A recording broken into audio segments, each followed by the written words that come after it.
Shinara. When the king was killed, his queens, overwhelmed with grief, received instructions which Hiranyakashipu quoted to his nephews. Hiranyakashipu related an account of a Kalinga bird pierced by the arrow of a hunter, while lamenting for his wife, who had also been shot by the same hunter. By narrating these stories, Hiranyakashipu pacified the nephews and other relatives and relieved them of lamentation. Thus, having been pacified, Diti and Rishabhanu, Hiranyakashipu's mother and sister-in-law, engaged their minds in spiritual understanding. So, text 1. Shinara uvacha Bharati evam vinihate Harina krodamratina Hiranyakashipu rajan Paryatapyad rusha sucha Shinarada uvacha Bharatya evam vinihate Harina krodamatina Hiranyakashipu rajan Paryatapyad rusha sucha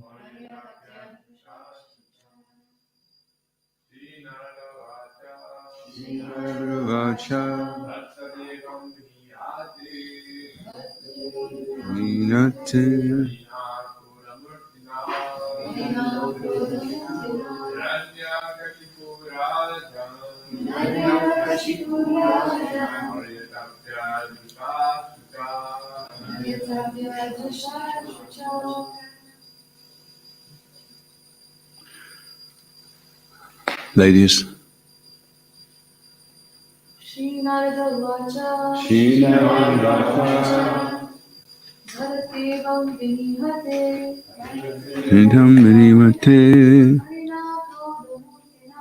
Harina krodamatina Hiranyakashipu rajan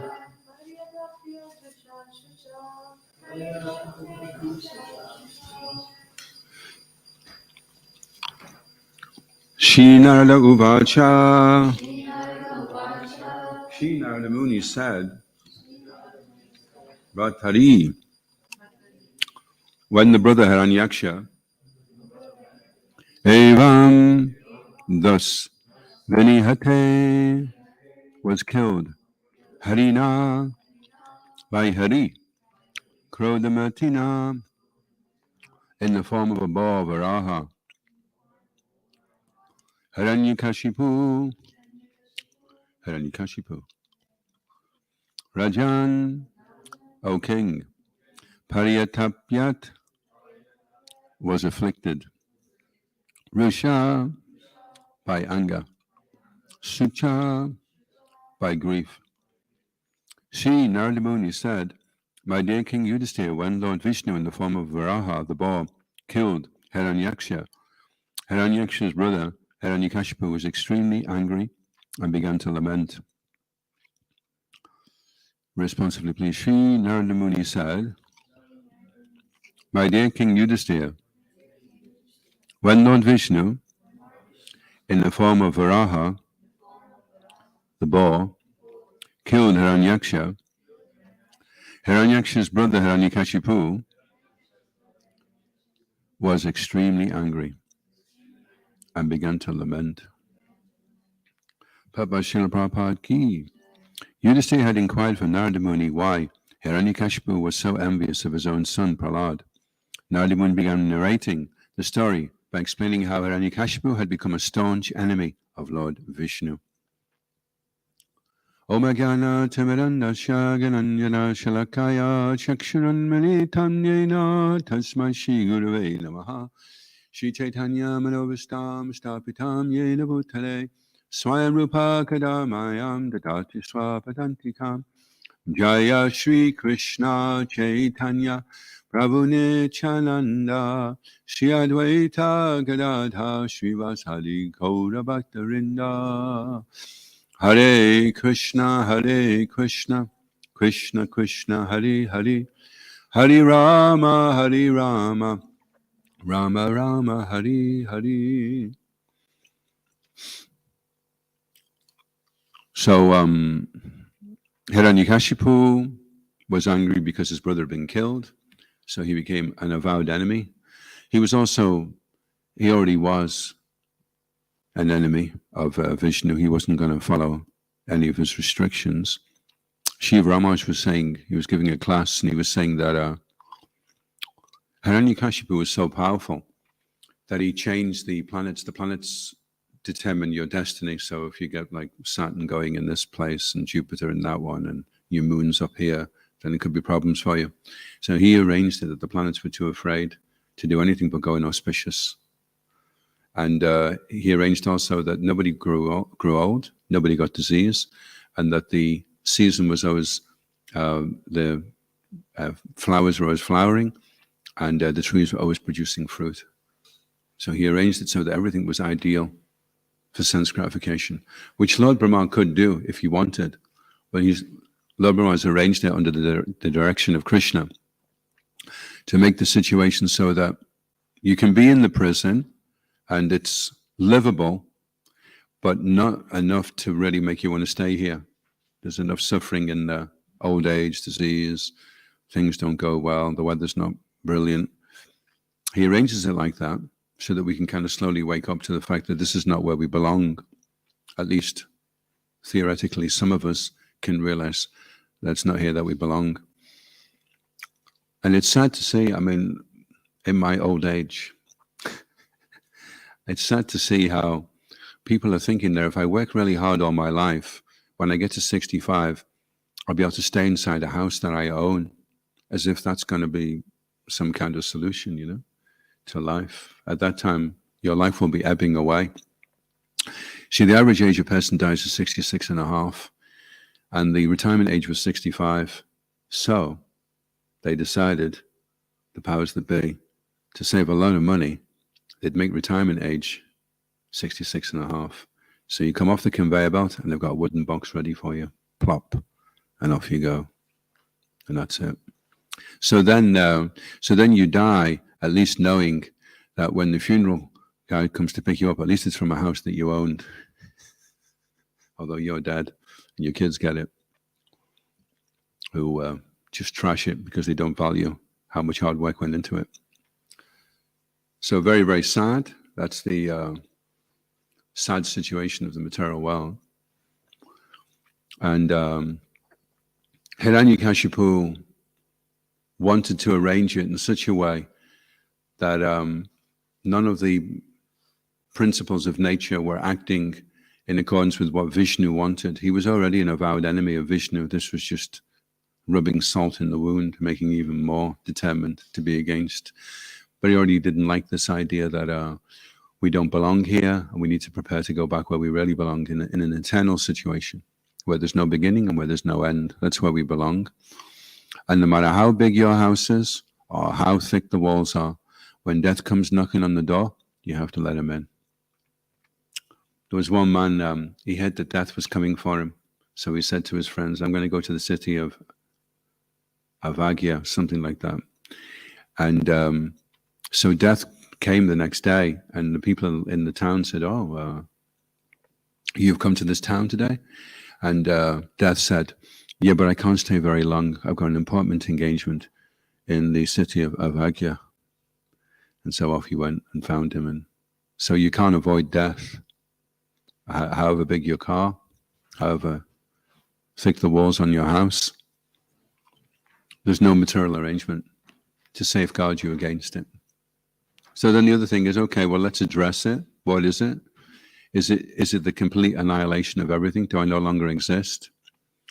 In one sense, you do no longer exist when you die.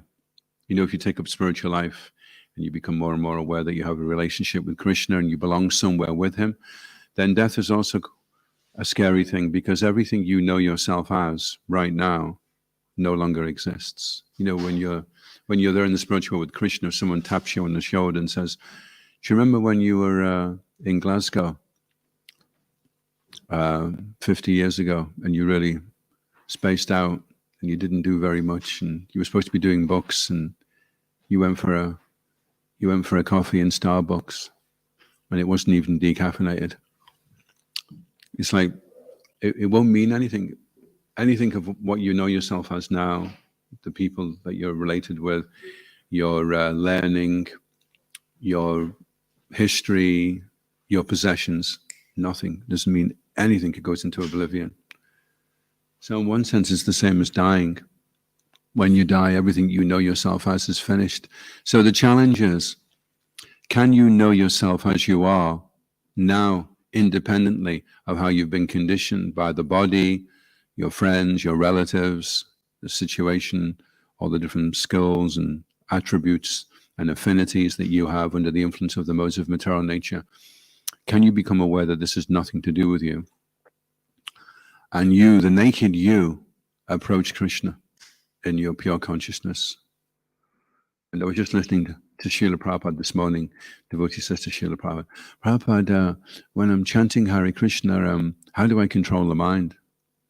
And Prabhupada says, "The mind? There's not a question of the mind. You chant with your tongue and you hear with your ear. There's no question of the mind." So that's the challenge. It's a very simple arena mantra meditation. There's you, the soul, there's the mantra, and there's our old friend, the mind. They're the only three things going on in the arena. You, the mantra, and the mind. Can you sidestep the mind? One time they asked Srila Prabhupada, what should we be thinking when we're chanting? And Prabhupada said, the chanting is the thinking.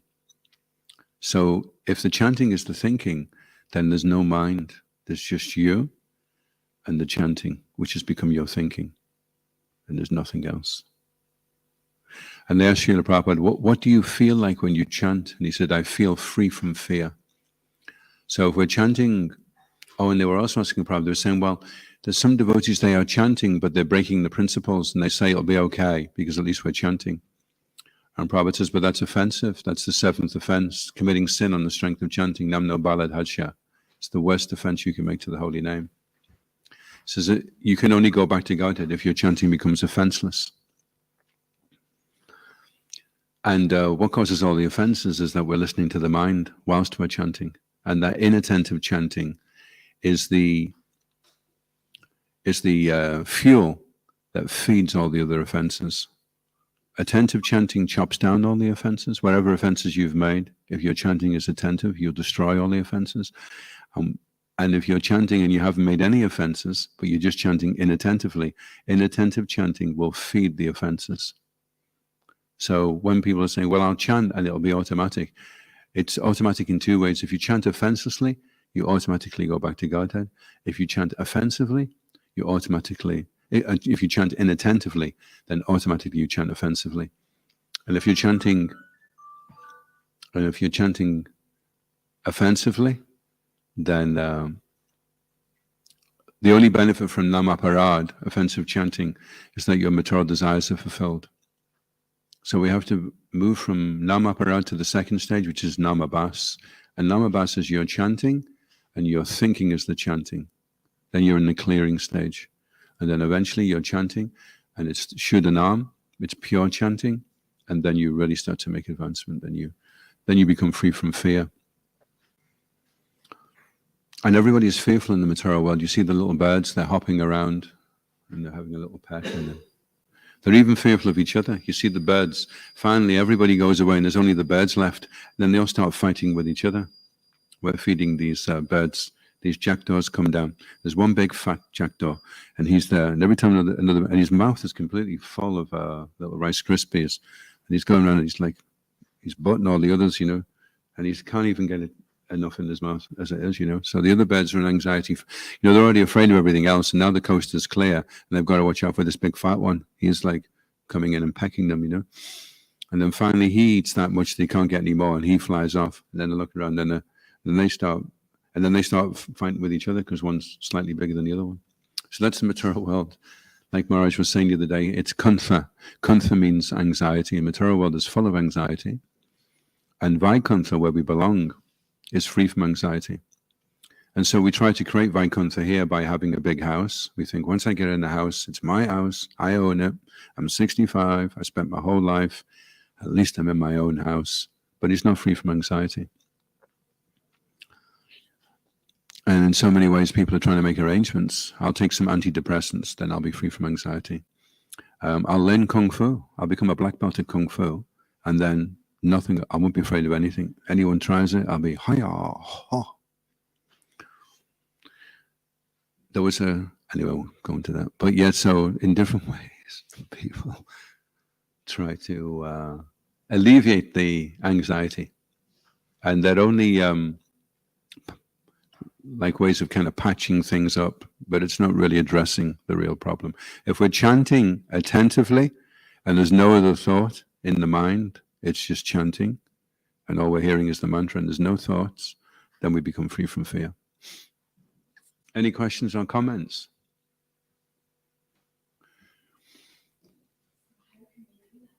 How can we do it? How can we chant in such a way that only the chanting is going on and there's no other thoughts?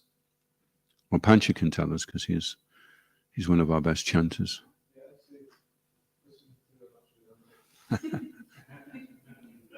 Well, there's a Japa Sangha on Thursday. It's not me speaking. It's us just discussing different points that Mahatma Prabhu or Shiva Ramaraj or Kadamba Kanaraj comes up with a lot of really nice things about chanting. So we read that out and then we say, what does that mean to everybody? And then it gets everybody to start thinking, because the tendency is with chanting is you try to do it and maybe it doesn't work or it's not as easy as you thought it was going to be. And then you just convince yourself, I'm a rubbish chanter anyway, so I'll just try and get through it as quick as I can and get onto something else, So you can become convinced. And if you're convinced that you can't chant purely, then you can be pretty sure you're never going to chant purely. You have to be convinced. Utsahan Nischatariyat, Rupa Goswami is saying, you have to be enthusiastic and confident and then patient. So the confidence can only be there if you have strong faith. Then you'll try like anything. If you don't think you're going to do something, why would you try your hardest? If you're only convinced you're going to fail, then you won't make a proper effort, And the nature of the mind is it complicates things, and the nature of the intelligence is it simplifies things. So we need good intelligence so that when there's some problem coming up in the mind, we can cut that down. But the mind will always complicate things. That's the nature of the mind. And education, real education, is to help us develop strong intelligence. You cannot actually be well educated unless you're disciplined. That's why when the Indians come over, they do really well.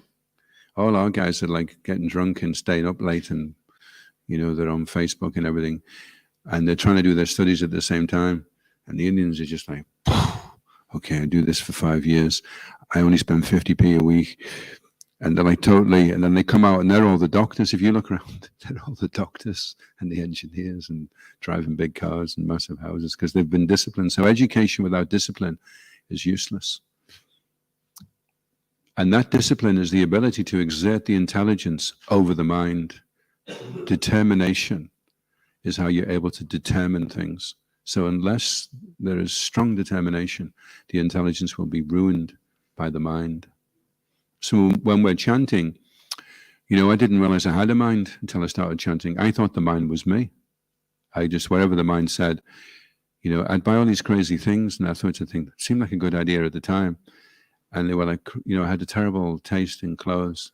I had all these terrible clothes because I couldn't control my mind. So as soon as I had some money, when I'd been working, it's like, wow, yeah, buy that. And then I got it back.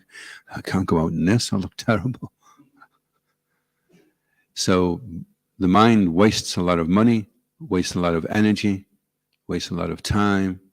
So sooner or later, you're going to have to deal with the mind and just address it. And all these antidepressants and things that people are taking, it's just trying to evade the issue. Sooner or later, the mind's going to catch up with them, and they're going to have to grab the bull by the horns, say, okay, listen, I'm the boss, okay? And the mind doesn't like that. But if you can't control your mind immediately, then you can delay it. To delay the mind is to deny the mind. So the mind is saying, I don't want to do this. I want a cigar. Give me a cigar. So you say to the mind, well, have a cigar in 1 hour. And then when it comes to an hour, by that time the mind's got a little bit weaker. And then you say, we don't really want a cigar, do we? Because we've made these vows, no intoxication. A cigar wouldn't be a good idea, would it?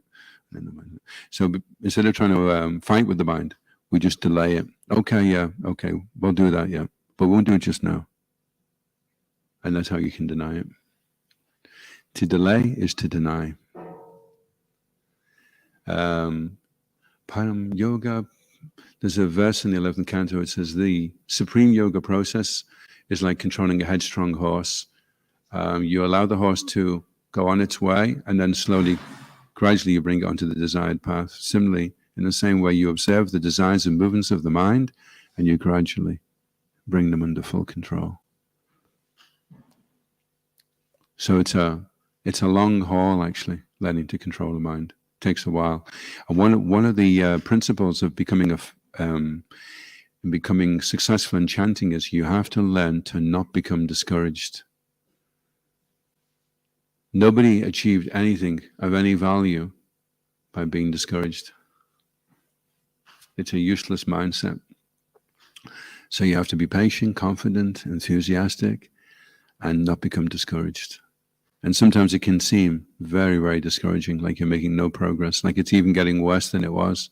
Like if we were to clean this room now, we lived in a motorhome for a while, for over a decade actually, traveling around. And I made the fatal mistake one day. I had these wipes that were like really good, you know. And I thought, that looks a little bit dirty. So I went like that, and it went completely white. And then we looked at the rest of the motorhome and realized this place is minging, you know. But then the part of the process of purifying is you have to see how filthy it is. And then you realize this is going to be a big job.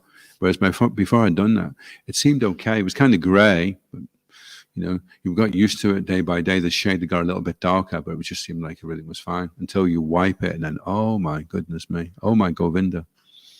So the mind is like that. It seems okay, you know, but as soon as you start trying to purify it, then all the filth starts coming out. Oh, what do you think you're doing? And a lot of it is offensive in terms of how we see others around us. Look at who does he think he is? You know, he didn't even smile at me. And look at him, you know, he's always overeating. So in this way, we see people in a mundane way, and then that compromises our ability to chant offenselessly, because that's one of the offenses to the holy name, to not have respect. For anyone, never mind devotees, for everyone we have to show respect. Kirtaniya Sada Hari. If you want to chant all the time, Amanina Manadidena, you have to show all respect and expect no respect. It's like, okay, I don't mind giving you some respect, but you have to give me, oh, you're not going to give me any respect? Okay, well, I'm definitely not giving you any respect. You know, that was very rude. You thought that was rude? You watch how rude I'm going to get now, you know. It's like at Christmas, you know, you get a present, and the present's some really rubbishy brute selection kit for men, you know, and you bought them an iPad, and you're thinking, what an insult, you know.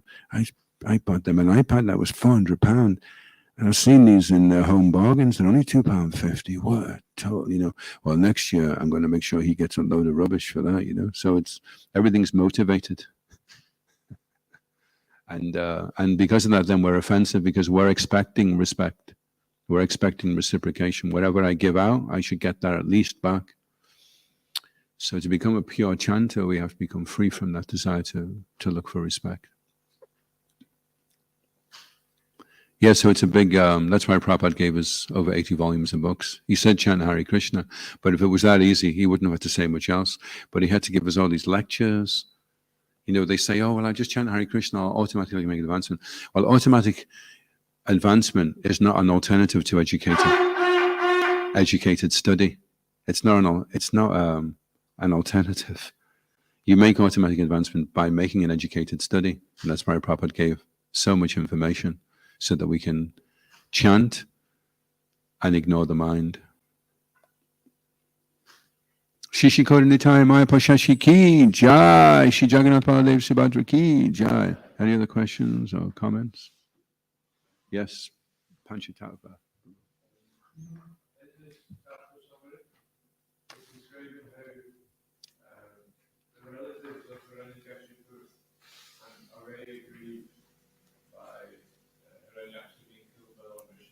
Yeah.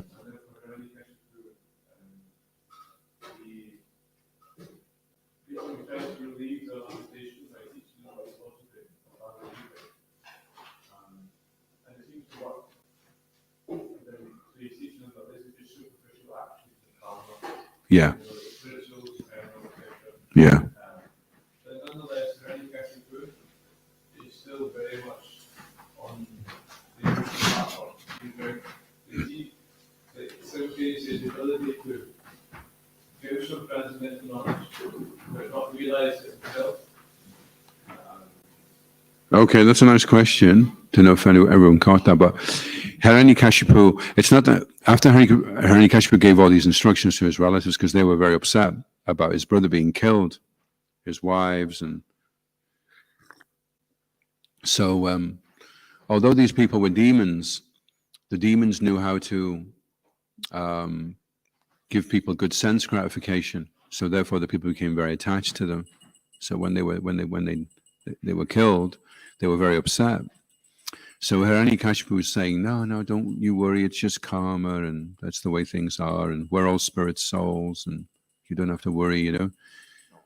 But then it doesn't seem like he's taken those same instructions on himself, although it says that they were, this having been pacified, Diti and Rushabhanu, Hiranyakashipu's mother and sister-in-law, engaged their minds in spiritual understanding. So it seems that they were, to some degree, able to transcend the emotional platform and become a little bit more situated in peacefulness. But then Hiranyakashipu goes on a whole campaign to get his own back on Lord Vishnu. So it would seem that he wasn't able to really take it into heart himself, although he was putting this forward. Kamsa did the same.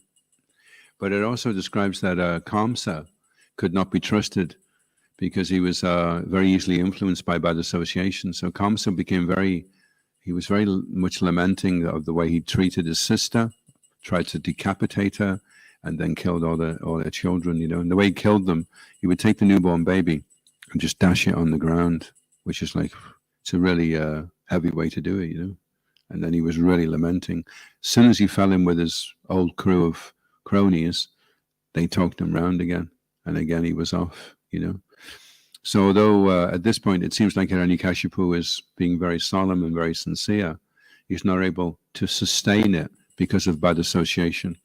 And Rupa Goswami explains, Achihara prayasascha pajalpani amagraha janasangas chalolamcha. Janasangas means to associate with the jana, with the general populace, which means looking at newspapers, listening to radios, TV, people's opinions, and that is something which will spoil.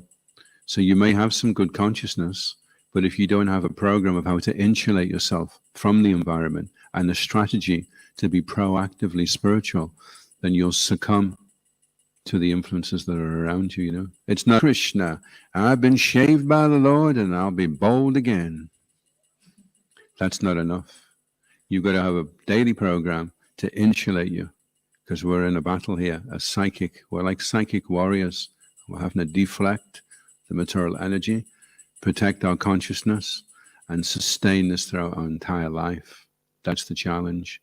Not can you say, I believe this once, and then the next day you've fallen in with your old school chums, and they've been saying, what are you doing, you know? My friend said to me, my so-called best friend, I became a Hare Krishna in 82, and he sent me a letter.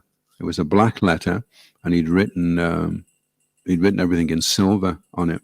It was like little stars, and he was saying, what are you doing in there, you know? They must be putting something in the food. I've enclosed something for you. And it was a little packet of, I'm not sure what it was actually. And then I just flushed the whole thing down the toilet.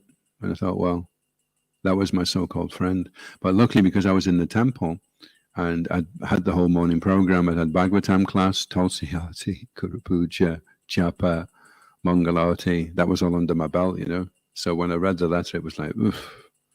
I may not have been so strong if I hadn't had that. But so that's what sadhana is.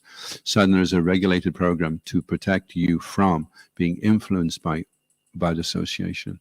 And then, although you may have really, really good spiritual realizations and amazing epiphany, that may be all washed away the next day. Mode of ignorance, the main symptom of the mode of ignorance is forgetfulness.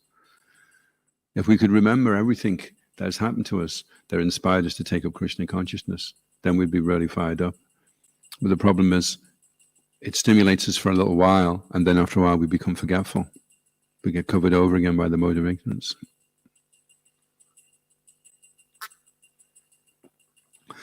So it's a bit of a, especially in the beginning stages, if you read Madhurya Kandamini, there's 6 forms of unsteady devotional service. There's all kinds of obstacles to overcome before we get to the stage of Nishta. It's a real battle. So it's really heads down and give it all you've got for a few years until you break through all that. So it's this Chaitanya Sada having respect for everyone.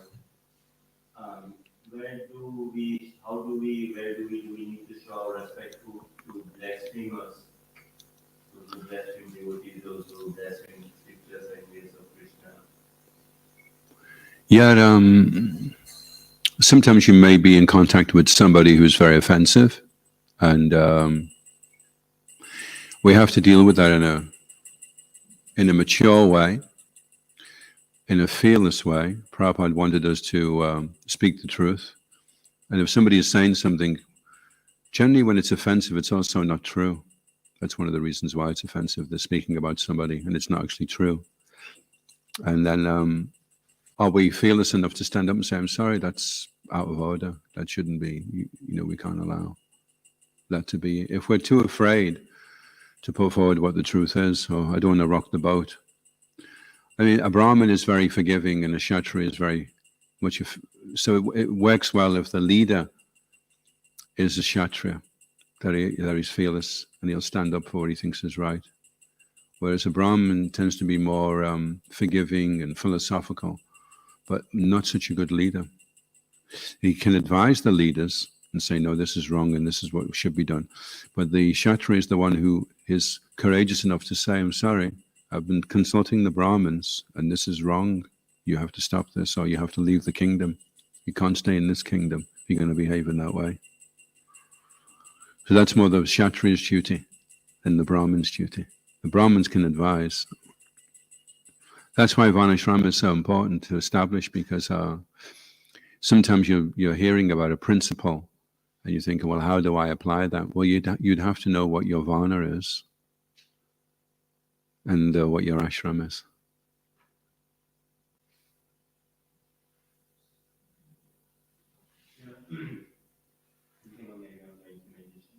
And should I hold hatred in my heart towards someone who I know is envious, who's jealous, or offensive?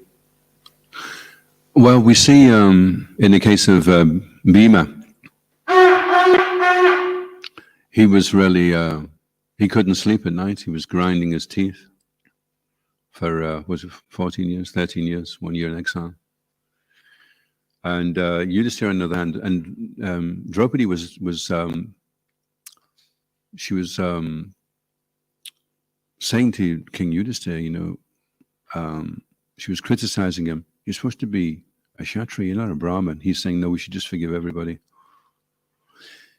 So, Krishna arranged that. Arjuna became very, very angry when Abhimanyu was killed. He was very, very angry. And he was even saying, you've done this, haven't you, to make me really angry. So he pushed aside all the saintly qualities. It's interesting, Bhagavad Gita, Krishna's inciting Arjuna to fight, stimulating his anger to fight.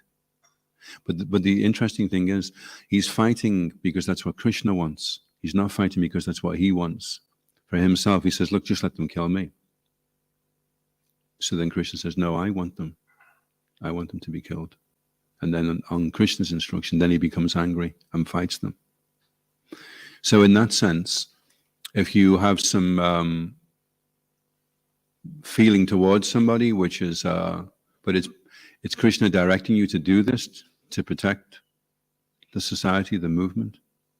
And if it's not, if it's just you doing it out of your own selfish gratification, that I want to get my own back on him because he did this to me, then it's not good. Then it's inauspicious. So that's the clarification. That's why we have spiritual masters. Everyone in the community should have their spiritual master sanctioning whatever they're doing. And as soon as they're not, that's when the problem arises.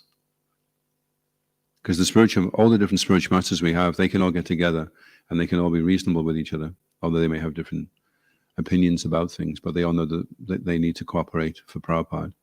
And because they're mature enough in their spiritual understanding, they can do that. But then they have to do the same with the disciples. They have to sure that disciples are not behaving in such a way which is not harmonious with the welfare of the community.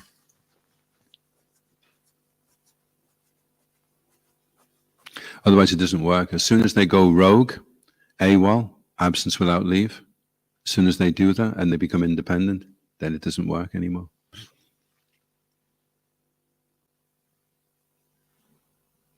What is this self-love really? Self-love. Well, self-love's interesting actually, because it doesn't mean, you see this devotee and he's in the corner of the temple and he's like that. I said, Prabhu, what's he doing? Oh, he's just giving himself a bit of self-love. So it doesn't mean like that. But self-love is, if you really love yourself, if you really have your own interests at heart, then you should be chanting Hare Krishna with full attention. That's the best thing you can do for yourself.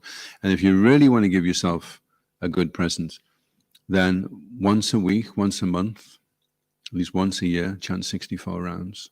It's the best gift that you can give yourself. 64. 8 hours. Hare Krishna, Krishna, Krishna, Hare Hare. 8 hours of nectar. And then you really feel the benefit. It's like that. I don't know if you ever remember that. There was an old porridge ad for Ready Brak. And when they ate the Ready Brak, they went outside and there was this glow, this like golden glow around them, and they were in the cold and they were completely okay because they'd had their Ready Brak, so they were fine. So when you chant 64 rounds, you glow with the potency of the holy name. Of course, they have to be good rounds. But then you go out and nothing bothers you, and you're not attracted to anything material. You're into everything, you're enthusiastic, you do everything really efficiently. So self-love means to chant 64 rounds. Or at least to chant 16 rounds very attentively. And to take care of your spiritual life. And cultivate good relationships with devotees. Have respect for them. Try and make excuses for devotees. It's a very, very good system if you can learn to make excuses for people. Somebody's falling asleep. Like Kripa Moy the other week, he was saying, oh, he probably needs it. Probably been working so hard, therefore he needs to sleep. Or somebody may be really fat, and you think, well, it must be his body type, Jupiterian bodies tend to be big, There's Vata, Kapha, and Pitta, isn't it? Different types of bodies. So you just learn how to make excuses for people all the time. Oh, something goes wrong. You think, oh, he was probably didn't sleep much last night, and that's, whatever. Can we afford to make excuses all the time? Like again on this sleeping or eating too much. And we hear another side that in Srimad Bhagavatam class we shouldn't be sleeping. And then you say, and we allow for this excuse. Well, for ourselves, we shouldn't be sleeping. And then for somebody else, we can make an excuse. But then we don't make excuses for ourselves. Of course, what's interesting about Prabhu's question about self-love is that when you start to make excuses for yourself, then you do also learn to appreciate yourself, because sometimes if you're out there doing book distribution and it's not going so well, at least you need your mind being your friend, saying, well, at least you're out here trying, But then if your mind starts attacking you and saying, oh, you're useless, you shouldn't be doing this, you just, you're a failure. So making the mind our friend means learning how to train the mind so that it doesn't work against us. We wanted to have, if you look at Mahatma Prabhu's book, it's all positive affirmations. I want to chant, I get to chant, I love to chant, I actually love to chant. When I chant properly, there's nothing I like more to do than to chant. So we have to connect in such a way that we're showing ourselves compassion, and we're also confident that we can do this, you know. You know, if I put a tightrope across here, it's only 6 inches off the ground, and I say, if you walk across this, Ashish, then I'll give you 50 Mangalati sweets. So you want, no problem. And there's your 50 Mangalati sweets to say, but you also have to go across it. But I'm going to excavate the temple room the next time, and it's going to be a 5,000-foot drop, and then you get the Mangalati sweets. So you're back on the rope. So self-love means we learn to control the mind, because if the mind is uncontrolled, it will work against us and it will destroy us. It will make us fall. So can we do that? Can we learn to turn the mind into a friend? So it's always encouraging us. It's not saying bad things to us. It's not as easy as it seems, actually. The mind is, they say if you keep listening to the mind, do this, now do this, now do this. Eventually the mind says, now commit suicide. And that we have to turn that enemy into a friend, something that could self-destruct. If we keep listening to it, eventually the mind says, well, look, you've listened to me your whole life, so you're obviously a total waste of space. Yeah, but you told me to do it. Yeah, well, you should know you shouldn't do it. Why are you listening to me? And then, so you may as well just finish yourself off. So that's the final conclusion, suicide. If we listen to the mind. So that's scary. So we should be thinking, goodness me, I don't want the mind to get to that point. I need to make it a friend now. I need to fill it with positive affirmations. How to know if the mind is following Krishna's will or Maya's will? How to know. That's why we have a guru. And then the guru can cut through. What's interesting about guru, it's also called Guru Tattva. And Guru Tattva, there's Vishnu Tattva, which is Krishna and all his expansions. Then there's Shakti Tattva, which is Radharani and all their expansions. And then there's Jiva Tattva. And Jiva Tattva is the tiny infinitesimal part, just a tiny soul. And then there's Guru Tattva. And Guru Tattva is when that Jiva comes under the shelter of Balaram or Radharani, and then he's able to guide the Jiva. So someone that takes on the position of bona fide Guru, Guru Tattva, he's in connection with Balaram, the Paramatma, Radharani, and then he will say something, like Srila Prabhupada said to us, chant 16 rounds, follow 4 regulative principles, and you'll go back to Godhead. Because he's a pure devotee of Krishna, Krishna has to fulfill that promise that he's made. Automatically Krishna steps in. That's a bona fide guru. So if you go to your guru and you say, Guru Maharaj, I've got this real problem with this, and he says, start getting up at 3 o'clock in the morning, chant 25 rounds a day, and everything will be okay. Krishna has to fulfill that promise. That's the potency of taking shelter of the guru, that Krishna will step in. So whatever it is that you're struggling with, you find your guru, you take shelter of him, and then you put it forward. You say, well, this is the problem. And he says, okay, do this, do this, do this. And then, and so the disciple in the initial stages, that's how he tests the guru. The guru tests the disciple, and the disciple also tests the guru. He asks him, he follows what he's been told.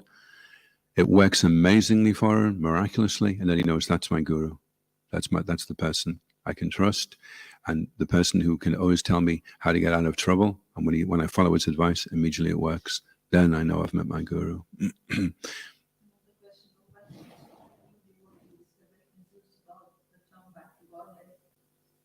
people who have been studying the scriptures are still confused because they say that we're going back to Vaikuntha, so we probably were from Vaikuntha. People who were in Vaikuntha never fall down. Yeah. So how it's contradictory. Yeah, Srila Prabhupada said one of his last instructions when he was dying was don't get into the jiva issue. So we do that, we follow what Prabhupada wants, and that's actually how we get to understand. Understand is an interesting word. It actually means to stand under.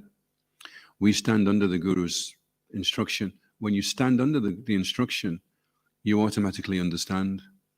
But what we try to do is we try to understand before we stand under. If you stand under, then you'll understand.